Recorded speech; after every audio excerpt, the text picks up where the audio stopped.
Welcome to Penrose Learning, where we make understanding easy. You're starting with the essentials. Sign into the Google account that holds the calendar. Once signed in, open Calendar. Google.com and pick the specific calendar you want alerts from. Next, click the Settings gear in the top right and choose Settings, then pick that calendar under Settings for My Calendars. This puts you directly where notification options live. Make sure you want Event, All Day, or New Invitation alerts before continuing, because each has a separate notification section. Now configure the specific notification methods and timing.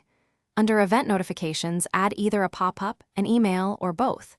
Select the timing, minutes, hours, days, or weeks before the event, by typing a number and choosing the unit.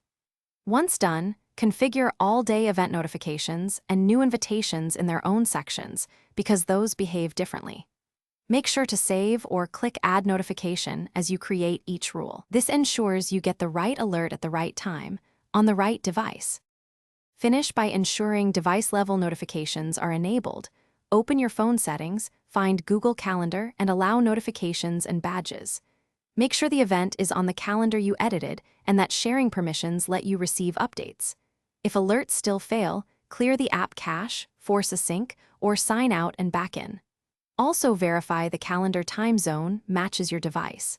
If only one event is problematic, open it and confirm it inherits calendar notifications rather than custom silence. Thanks for watching. If this was helpful, leave a like and consider subscribing. See you next time.